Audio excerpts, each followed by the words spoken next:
Hello everyone, this is Rashid Khan from LPM Public School, Gola Bazar, Class 7.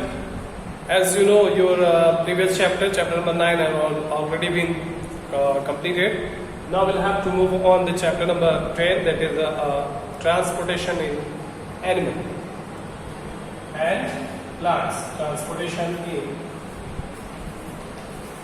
animals and plants. So how the transportations happen, what the mean of a transportation, what is the transportation actually, we'll have to study about. First of all, here is transportation.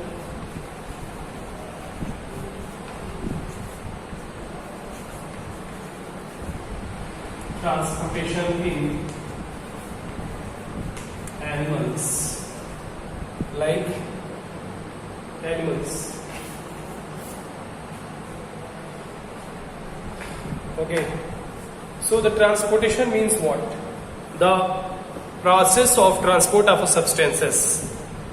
That is the much important, that is very much important for the living organism, for the living body, for survival of all living beings. Here, without the transportation of the food material, can't be able to live even at least one single organism on this earth. So, these are the material that are oxygen, food, water, that are such vital organ or vital element, that is a component of a food material, is required for the survival of all living beings. Now, this can be provided to the different organisms like plants and animals. So, the transportation of these substances have a very specific and unique system through which these are transported to the whole parts of the body. That is called as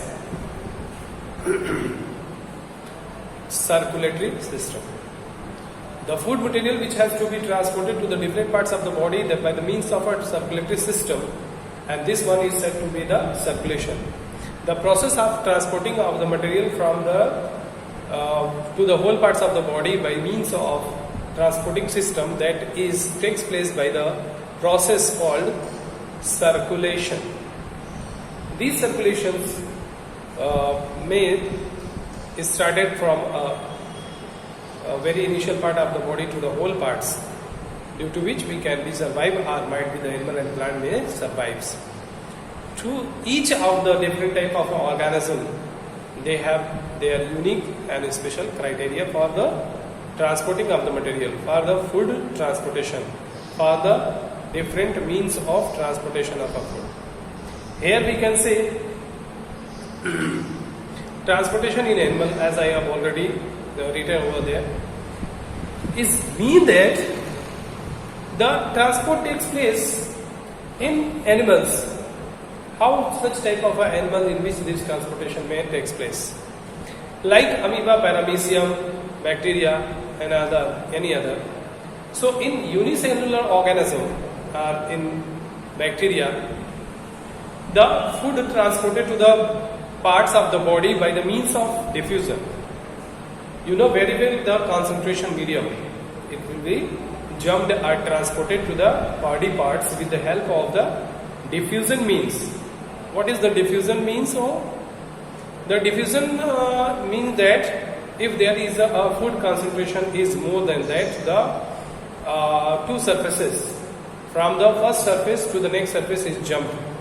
So the jumping of or transporting of this material with the plenty medium to the other side, and in other side there is no means of these nutrients or food material. So it will have to jump or transport by the means of diffusion. So diffusion is what?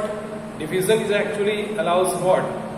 The movement of substances or transportation of substances with from a higher concentration towards the lower concentration. You can say the diffusion is the mean by which the food material can be transferred or nutrients can be transferred from a region of a higher concentration towards the region of a lower concentration. So based on these particular habits, the food transported in such type of a unicellular organism by means of a diffusion. Like suppose here is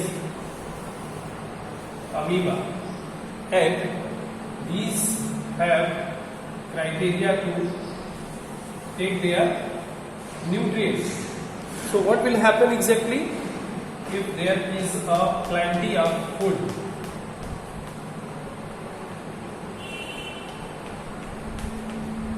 There is number of a food present.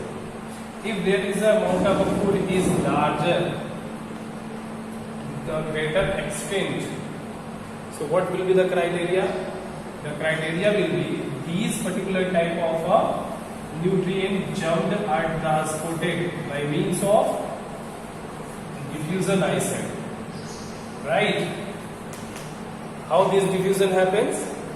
Due to which here is a number of molecules or the nutrients are more, but here is no nutrients are present.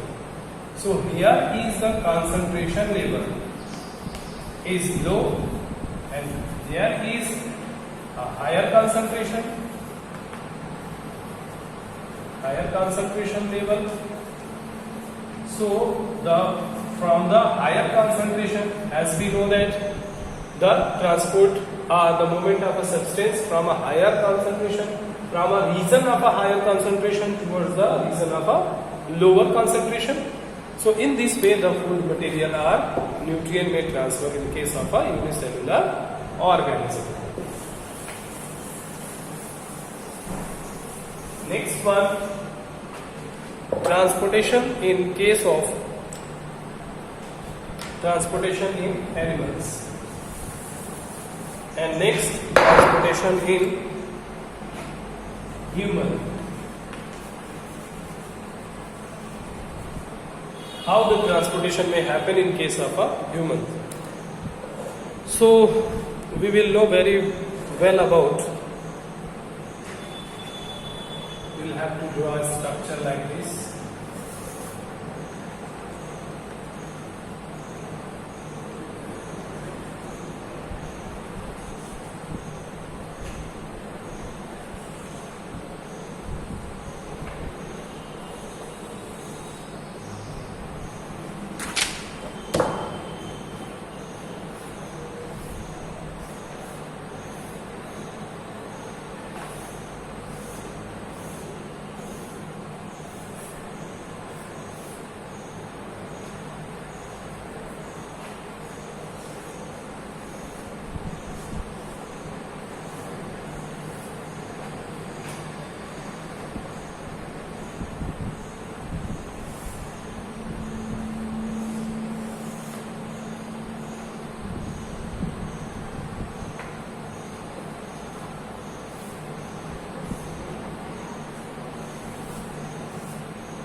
So you can see here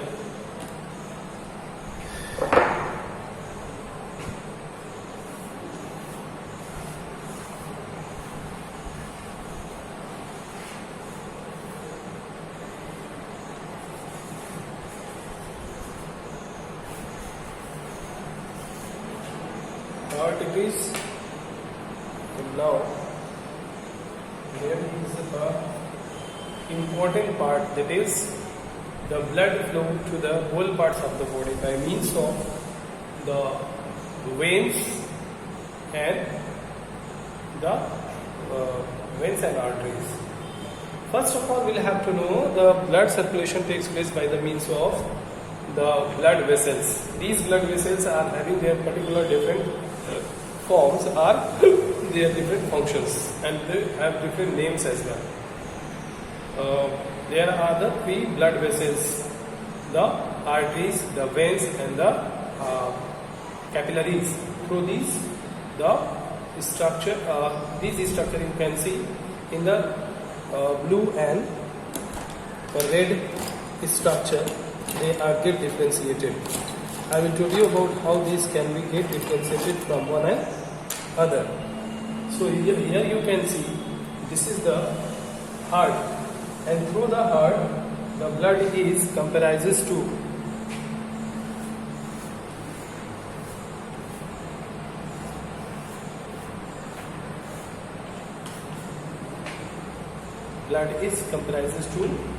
go through like this. You can see here are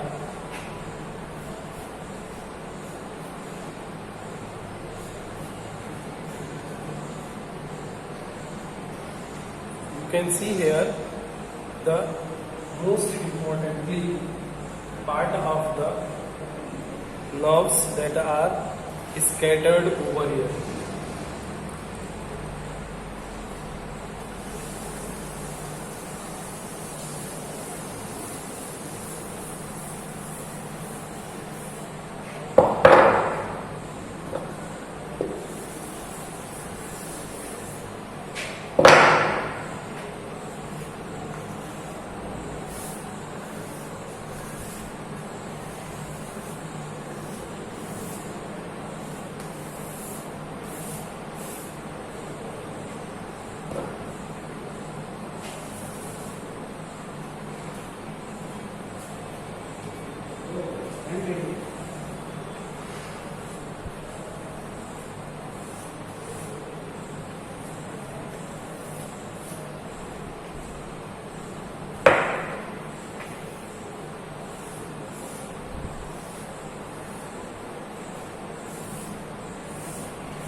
Concern, we can say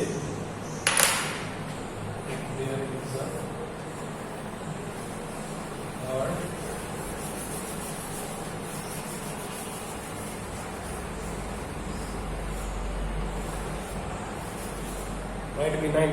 might be not like the same, but we could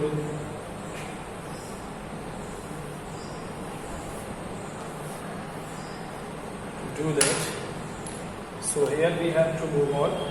First of all, the blood that is in the blood red, in the form of a red, that is, this is red in color.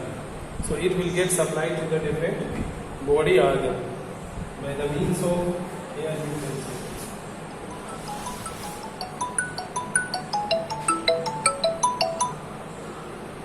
by the means of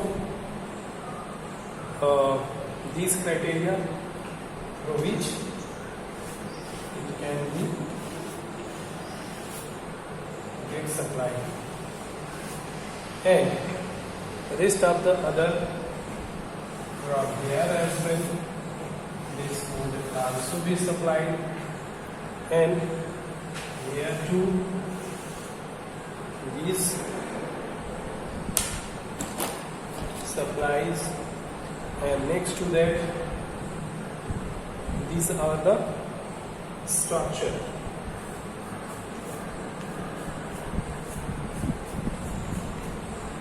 This can be supplied over here.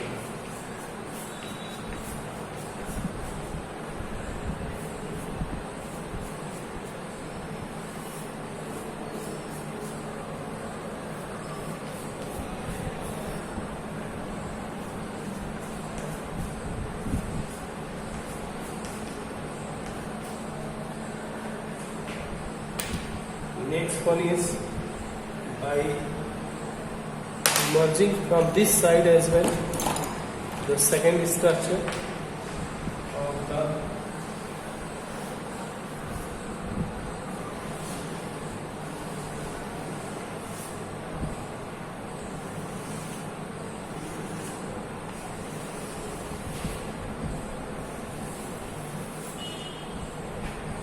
this could,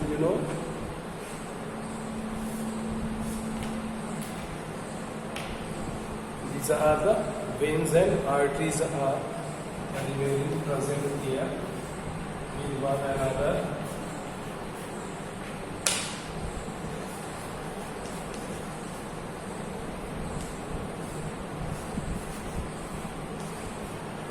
So from these particular type of criteria, the blood flows to the whole body. So here we can say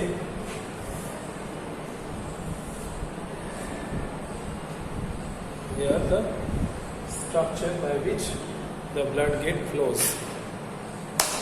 How these blood get flowed? Here we can say the three important part through which the blood get flows: arteries, veins, and capillaries. Through these particular type of blood vessels, the blood get flows. So what is the mean of arteries, veins, and capillaries? Here you can see the red and blue, two type of blood vessels.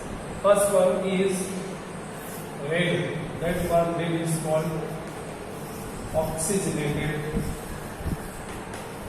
blood flows, and the blue one, this one is called as deoxygenated blood flows. The oxygenated blood flows takes place by the means of arteries. This one is flows through the arteries, and deoxygenated blood will go to veins, and where they both are meet to one another, this one is called as the capillaries. In that, capillary means they are get attached like this as a capillary bed. So the oxygenated blood can be supplied to the whole parts of the body, and deoxygenated blood has to be thrown out from the whole parts of the body to the hearts again, and in this way the blood flows.